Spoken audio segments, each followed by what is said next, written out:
Hey everybody, and welcome to the Wolfe Pit. Today I'm going to show you how to brine and smoke a turkey.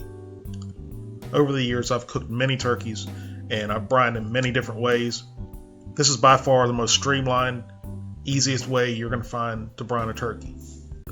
Usually when you brine a turkey you need to look for a bucket, a cooler, or a pot that your turkey and all your brine liquid's going to fit in. Who wants to mess with that when you can just use 1 quart of water, which is what we're going to do today. This method of brining will work for any way you want to cook your turkey. We're smoking ours today, but you can use this method for baking or deep frying your turkey. So let's get this brine started. We're going to start with a 1/4 cup of kosher salt, 1/4 cup of sugar, 3 cups of hot water,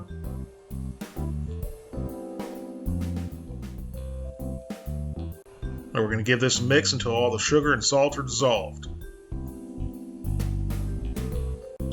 Once everything is dissolved, we're going to add a couple handfuls of ice and bring it down to a safe temperature to inject the turkey with.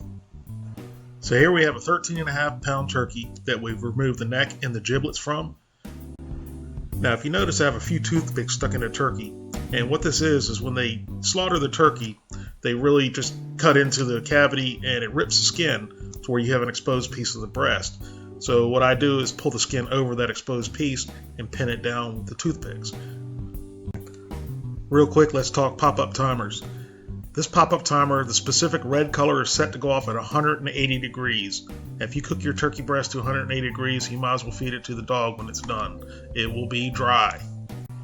The proper color pop-up timer for the turkey should be dark blue, which would be set to go off at 165 degrees. So we're going to go ahead and remove this pop-up timer and just pull straight out. Sometimes it gets hung up on the skin on the way out. And once we get that removed, we're going to go ahead and begin to inject our brine. Now when you inject your turkey, you want to push the needle in, squeeze the trigger just a little bit, move it around, hit different muscles, and as you can see, the breast is getting nice and plump already.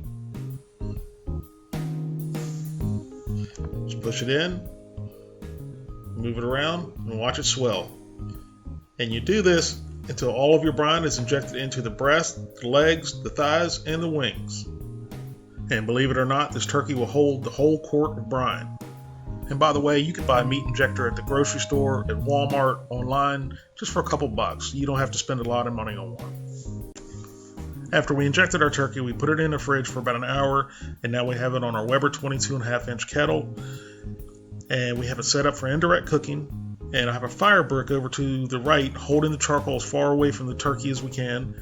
And that'll give us more cooking room, as well as room for convection once the lid is on, for the turkey to cook evenly. Now I'm going to light this with my torch, and we're just going to light a small little area, and that way we can slowly bring the temperature up.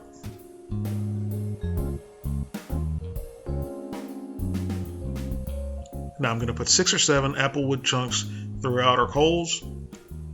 And this apple is from Oregon, from my good friends at Sunshine Cottage, Jonathan and Wendy.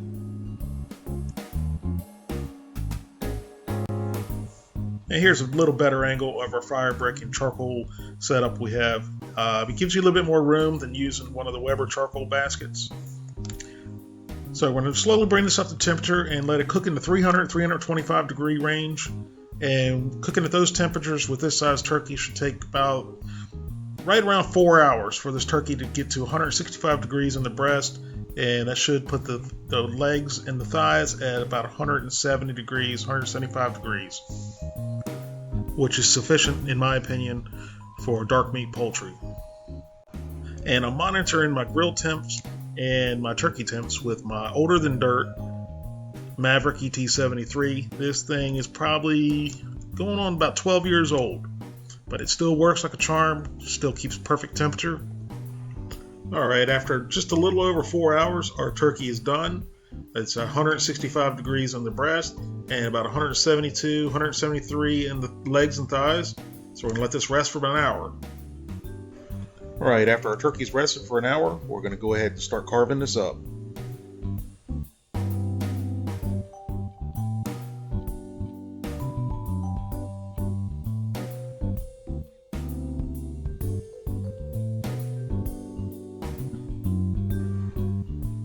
Alright, here's our turkey all cut up. And obviously I need a bigger platter. But you can see the whole turkey here. 2 breasts, 2 thighs, 2 wings, 2 legs. Now we're going to make a nice stock with our turkey carcass and turn that into a gravy for our turkey. Now after simmering for about an hour and a half, our turkey carcass is cooked down. Now we're going to remove all the skin and the bones and tighten this up, and then we'll have our gravy made and we'll get our turkey plated up. Alright, our turkey is all done and plated up, and I just want to point this out because I'm sure I'm going to get some questions on this. And smoked turkey is going to have a pink hue to it. That's just the chemical reaction of the smoke and the meat and the proteins and sugars, etc. into the meat. So if you notice a pink hue to the meat, that's perfectly okay. That does not mean the meat is undercooked. It's perfectly safe. That's enough talking for now, so let's dig in here and get a bite of our hot open-faced turkey sandwich with homemade gravy. Fork tender turkey breast. Look at it, it's falling apart. Smells so good. So tender, so moist, just a very subtle smoke. Let's get in here and get one more bite. I hope you guys give this a try for your next holiday meal or just next time you feel like cooking a turkey. It's simple, it's delicious, and it's easy. Thank you guys very much for watching, and we'll see you next time.